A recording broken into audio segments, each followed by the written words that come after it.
Fala galera, bem-vindos ao canal. Olha aí, tem aqui um debate aqui interessante aqui no programa F, né? Na equipe F da ESPN Brasil. Tá falando a respeito do Zé Boto, meu irmão. O que ele tá arrumando, compadre? Entendeu? Contratações aí meio duvidosa. Entendeu? O Flamengo desistiu da contratação, parece que ficou meio bolado. Vamos ver o que eles têm a dizer aqui? Zé Elias, Zinho, vamos ver aqui o Birner, né? Desse jeito, vamos ver o que essa galera fala aqui. Detalhe, tem uma parte aqui que tem uma parte de... Tá aparecendo as imagens de futebol lá, mas não pode aparecer por causa de direitos autorais, certo? Então eu coloquei minha imagem lá. Falou, galera? Show? Aproveita aí, se inscreva no canal, deixa seu like, faça o seu comentário. Vamos acompanhar aí? E detalhe, crédito ESPN Brasil, link na descrição do vídeo. Valeu? Vamos lá. E na insalubre rotina do futebol brasileiro, poderemos ter novidades no Flamengo nos próximos dias, não no que diz respeito a treinador, mas sim, Zinho, no diretor técnico, na direção técnica. José Boto é tema dessa reportagem do nosso site espn.com.br, reportagem assinada pelo Pedro Henrique Torre, Pedro Ivo Almeida, lá dos Estados Unidos, e Vinícius Ribeiro. Olha lá, eu vou ler, vou tomar um fôlego aqui e vale a pena ler aqui linha por linha. Já dei uma sapiada por cima e vocês vão entender por quê. Apesar de o português ser o idioma mais utilizado no ninho do urubu, o diretor técnico José Boto não fala mais a mesma língua de seus superiores e subordinados em perfeita sintonia no Flamengo. E esse desgaste vai além da situação do Mikel Johnston, o irlandês que viria, mas não vem mais. Atacante que esteve próximo de ser reforço, mas não será mais contratado. A saída do rubro-negro da negociação após uma avalanche de críticas por um acordo que beirava os 35 milhões de reais por um jogador da segunda divisão inglesa expôs ainda mais o cartola português que vem desagradando a cúpula do clube nos bastidores. O primeiro e maior fator de desgaste com Boto está na relação com o treinador, com o Filipe Luís. A intenção do presidente Luiz Eduardo Batista era ter na função do português um profissional contestador, brigando pelos interesses do clube, não somente atendendo aos do técnico. O jeito mais boleiro, menos executivo, incomoda. Aí uma característica do Boto que incomoda.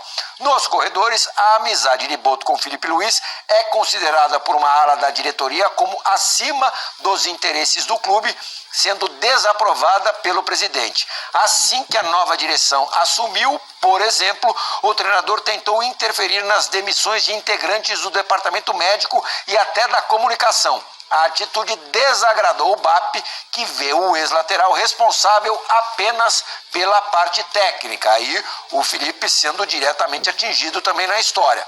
Boto, por sua vez, fez pouco para amenizar o conflito. Comprou o lado do treinador, que sequer cogitou, por exemplo, levar o psicólogo do clube para o Mundial de Clubes. Assim que assumiu, BAP foi quem mais brigou para que o futebol tivesse um psicólogo profissional, que acabou extinto na gestão anterior do Rodolfo Landim.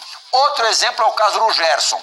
Enquanto o BAP não poupou críticas ao Marcão, pai e empresário do jogador, que causou uma crise ao expor a falta de valorização contratual do atleta, o comando do futebol não seguiu a mesma narrativa. Nem mesmo a saída já encaminhada do Gerson às vésperas do Mundial foi capaz de mudar as atitudes de Boto em relação ao que o BAP esperava. Na visão de grande parte da diretoria, faltou uma postura mais rígida do português durante o desenrolar da história, mesmo ciente de que o meia deixaria a Gávea. Boto preferiu dizer que nada havia chegado ao clube. Foi o discurso do Boto o tempo inteiro ali da novela Gerson. Quando o adeus foi confirmado, aí sim o Flamengo foi duro na nota oficial publicada sobre o caso, falando em pedido de demissão do Gerson após o pagamento da multa rescisória por parte do Zenit. A falta de proteção com o jogador incomodou parte do elenco. Durante a passagem da delegação pelos Estados Unidos, o Boto também concedeu entrevistas a veículos estrangeiros. Nelas chegou a citar nomes de técnicos e de atacantes que desejaria contratar, como o Vlahovic da Juventus. O fato irritou bastante a diretoria, que considerou desnecessário o movimento durante a disputa de um campeonato tão importante. Os jogadores também se sentiram expostos com atitudes como essa do diretor. No trato do dia a dia, o Arrascaeta já buscou via empresário uma renovação de contrato que se encerra no fim de 2026 com o Flamengo.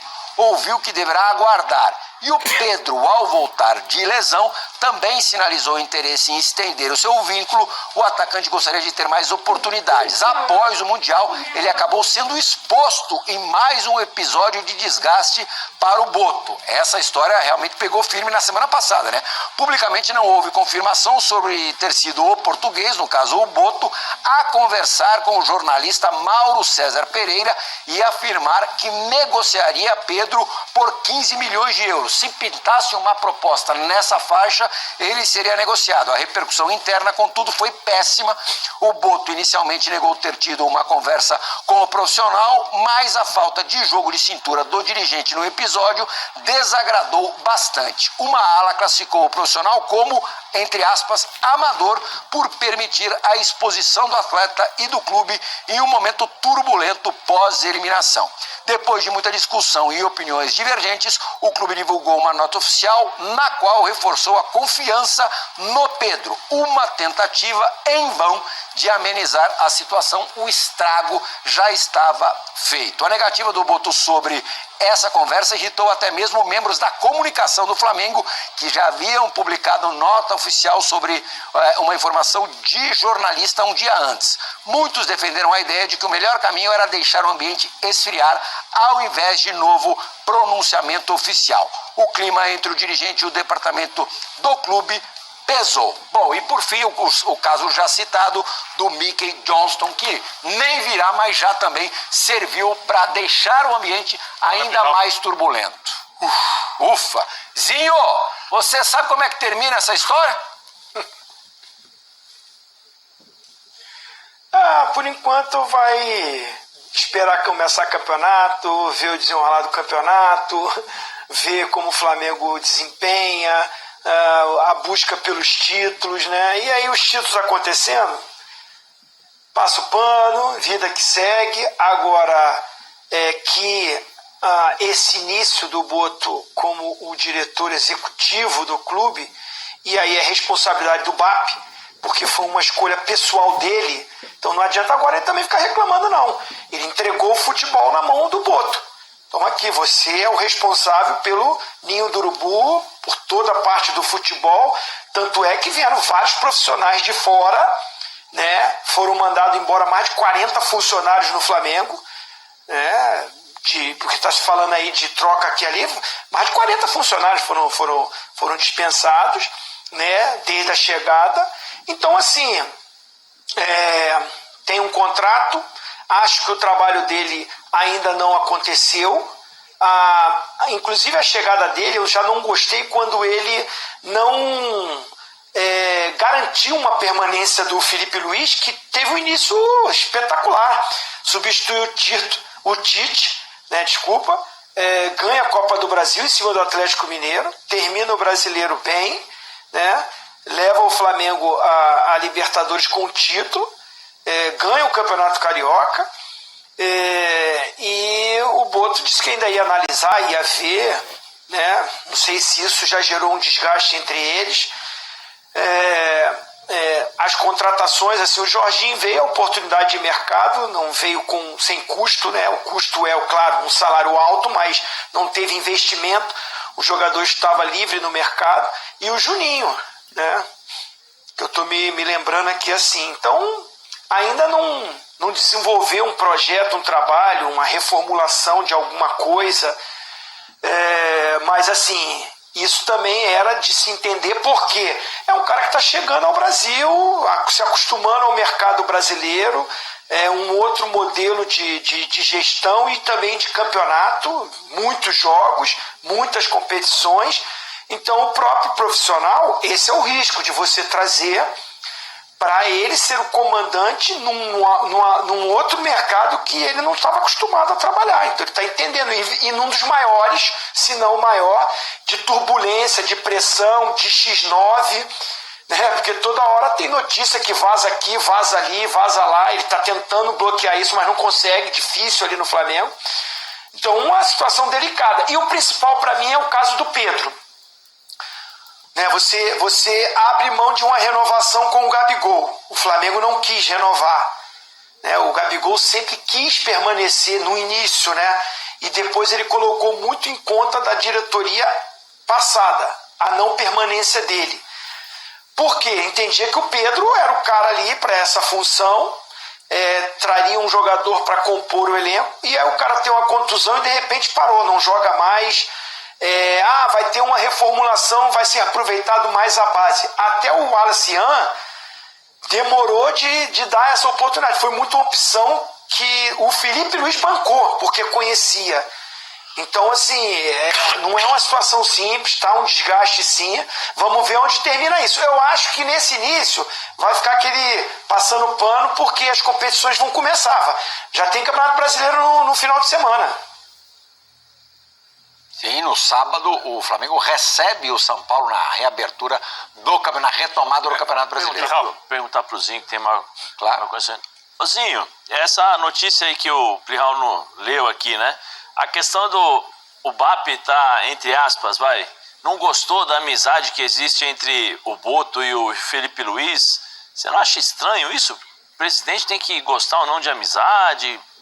Você que já trabalhou como dirigente sabe que o dirigente normalmente é o que está lá no dia a dia conversando com o treinador. Precisa saber o que o treinador está precisando, as necessidades. Talvez ele não quisesse que fosse tão estreita essa amizade. Sim, mas é o que tá no dia a dia, que entra praticamente, não vou dizer todo dia, eu não sei como é o trabalho do Boto, mas é o cara que está conversando com o Felipe todos os dias, ou que está presente ao campo, como o próprio Zinho falou. Ele entregou as chaves do Ninho do Urubu pro Boto. Você não acha estranho, Zinho? Muito estranho, muito estranho. Quem tem o contato com a comissão técnica é o diretor de futebol. Agora, como ele tem esse contato, se é só... Porque o que acontece? Ele está ali com a comissão técnica, está com o Felipe Luiz, está nas viagens, está em todos os momentos, todos os processos, né? Tem os subordinados dele, supervisor, gerente de futebol, que vai fazendo toda a logística do clube e, claro, sob o comando dele. Agora, na hora de passar isso para a diretoria, né, para os dirigentes, é ele que vai lá para o escritório lá da Gávea, não sei onde está sendo, na minha época era assim, né, ia para a Gávea e tem as reuniões semanais para ele, né, passar tudo que ele está vivendo, tudo que ele está observando, e escutar também dos dirigentes, que tem aqueles caras que vai lá, por que ele fez isso, por que ele fez aquilo e tal. Então ele é o elo, ele está no meio disso daí. Eu não sei se nesse momento as cobranças do BAP ou da sua diretoria não está sentindo que o Boto transmite isso e cobra isso da comissão técnica, só se for nesse momento. Agora, de ser amigo, você tem que ter uma relação boa, porque você está no dia a dia com os atletas, com o treinador, você não precisa ser amigo íntimo, mas você tem que ter uma relação boa até para o trabalho ser desenvolvido. Isso não quer dizer que você não vai cobrar. Ô, Birner, não houve uma justificativa pública sobre a desistência, o recuo na negociação com o Michael Johnston, o ponta irlandês de 26 anos, que custaria perto de 35 milhões de reais ao Flamengo, um jogador que atuou na última temporada no West Bromwich, jogador veloz, tal, de recomposição, não é um super jogador, evidentemente não mas a gente suspeita mais do que isso, né? O nosso tempo de janela nos dá todo o direito de acreditar que foi pela repercussão muito negativa, especialmente em rede social e tal. Isso também parece bem pouco profissional, né? É bem pouco profissional. Me chama a atenção que parece que não há um ajuste de ideias do presidente do clube com o seu dirigente do futebol.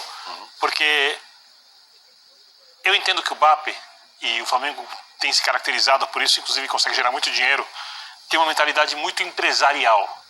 E tem vários tipos de empresas. Uma das formas de você gerenciar uma empresa é tornando as relações entre seus funcionários geladas. Para que as decisões sejam tomadas com muita frieza, de um jeito muito quase calculista. No futebol isso não funciona. Futebol é um mercado diferente, o mercado dos jogadores é diferente do que se você for, por exemplo, na Bolsa de Valores ou numa empresa na Faria Lima, ou se você entrar numa empresa de jornalismo. Cada mercado tem a sua característica. E no futebol, há necessidade de relações mais próximas. Futebol é um esporte muito humano. as questões são extremamente emocionais, porque você joga para milhares de pessoas, você é visto por milhões de pessoas, você recebe críticas desmedidas que você não recebe quando você tem problemas em outras empresas, os seus problemas se tornam públicos, não são coisas internas resolvidas. Se um cara der um prejuízo enorme, por exemplo, numa empresa que tem uma ação de bolsa de valores, não vai aparecer ninguém protestando na porta da empresa, 50 mil pessoas xingando, o cara não pode deixar, o cara pode sair para jantar do mesmo jeito. Então, isso obviamente, nas dificuldades, as relações ficam mais estreitas. Isso é comum do futebol. A impressão que eu tenho, e é óbvio que eu estou à distância vendo, eu posso estar me equivocando, é que o BAP quer uma relação mais fria e direta. Não uma relação tão futebolística como a que o Boto tem. Eu não estou dizendo que o Boto não cometeu erros. Eu acho que uma coisa que chama atenção bastante em relação ao Boto, eu lembro da primeira entrevista dele, ele falava, você não fica vendo, eu não dou informações, eu não fico dando entrevistas, ele está constantemente no noticiário e falou... No Mundial mais do que nunca. Isso contradiz um pouco o que ele falou que faria na primeira entrevista dele, quando ele chega ao Flamengo, né? Agora, cabe ao Boto dar respaldo ao treinador, cabe ao Boto cobrar o treinador, porque o treinador tem chefe. Não é o presidente do clube que tem que cobrar o treinador, e não é porque o presidente do clube não tem autoridade para isso, é porque ele não tem o conhecimento de futebol para isso. Ele não é um gestor de futebol, que é uma coisa muito específica. Ele não está dentro do CT o tempo inteiro e nem tem que estar, porque os bons presidentes, eles aparecem de vez em quando e as aparições causam muito impacto, são estratégicas no momento exato. Então, ou o Flamengo acha uma sintonia fina nas relações do Boto, ele com algumas mudanças e o BAP com outras, ou eu acho que essa relação está fadada ao fracasso, a não ser que o Flamengo ganhe muitos campeonatos esse ano, conquiste o que quer, tudo quase que tem pela frente. Aí, obviamente, como disse o Zinho, as dores são substituídas por alegrias, o que parece errado passa a virar certo, porque se fosse, repito, uma empresa de finanças, o que diz certo ou errado é matemática, é o resultado. Aqui é o resultado do jogo, e no futebol dá pra você fazer coisas erradas e ganhar, e dá pra fazer coisas certas e perder também. Flamengo, É um nessa jogo. volta ao Campeonato Brasileiro, né, Zé, vai ter algumas dificuldades óbvias, né? Teve perdas sensíveis, além do Gerson, esse não volta mais. O Pulgar, com uma lesão no quinto metatarso do pé, deve ficar aproximadamente 60 dias, 2 meses ausente, pelo menos isso. Quer dizer, num setor vital de um time, 2 perdas muito significativas, e no meio disso tudo, essa turbulência da diretoria. Mas eu tô com um vovozinho lá, quando a gente sabe como funciona o futebol, né? Uma vitória, 2 vitórias, isso passa um pouquinho. Eu acho que o Felipe tem capacidade. Aí o De La Cruz me parece que já deu entrevista dizendo que quer voltar, quer mostrar que pode jogar. Agora ele vai aproveitar a oportunidade, né? Deve ser ali o Alan junto com o Everton e com o De La Cruz no meio, talvez, né? Para poder suprir a ausência aí do Cuéllar enquanto ficar fora. Tem o Everton, um menino que também é bom jogador, mas que oscila muito por ser jovem, e acho que isso é natural. Mas eu acho que o Flamengo continua forte. Continua forte. Isso é uma confusão, isso é talvez um problema extra-campo, que é entre Boto e vamos dizer assim, a diretoria. Eu acho que o Felipe, pelo fato da... Mesmo com alguns jogadores nesse momento incomodados com o Boto? Sim, mas é por isso que eu falo, que aí eu falo do vestiário. Aí o Felipe tem como controlar, eu acho que pela forma de ser, esses jogadores, de identificar. Eu acho que eles já sabem quem é, talvez eles já devem até ter conversado com o Felipe em relação à postura. Esse vazamento, que a gente não sabe se foi por parte do Boto para o Mauro César, do interesse em se livrar do Pedro, lógico que deve ter deixado Não tem a menor lógica, o se Pedro, vendeu o Pedro por 15 milhões. Não, mas aí assim, primeiro é ingenuidade, né? Ele mesmo provou do próprio veneno, que ele fala que não vai dar informação, e ao mesmo tempo fala com o jornalista. Independente, a gente não sabe se foi ele, né? Sim, mas alguém da direção, alguém influente na direção. Sim, inclusive o Mauro César, quando foi contestado, através da nota oficial, e aí acho que no direito dele, ele deveria ter feito o que fez, expôs as conversas, os prints das O Mauro conversas. foi muito bem. O Mauro fez exatamente o que tinha que fazer. tá fazendo o trabalho dele. Sim. O Mauro tem que deixar muito claro. O Mauro tá fazendo o trabalho dele. Quando eu falo que quem provou do próprio veneno foi o próprio Boto, né? Que não deveria ter conversado, ou quais os... Mas esse print era do Boto? É isso, a gente não tem a certeza que é do Boto. Sim, não, mas eu tô Há dizendo... indícios de. Há indícios de. Então- Eu tô comentando sobre o que você está me passando. Eu confio Alguém em da você. direção, alguém influente da direção. Então, eu confio em você, né? São 30 anos de amizade e sei da sua capacidade. Se você está me dizendo isso, eu estou só falando que pela ingenuidade dele, ele não deveria falar.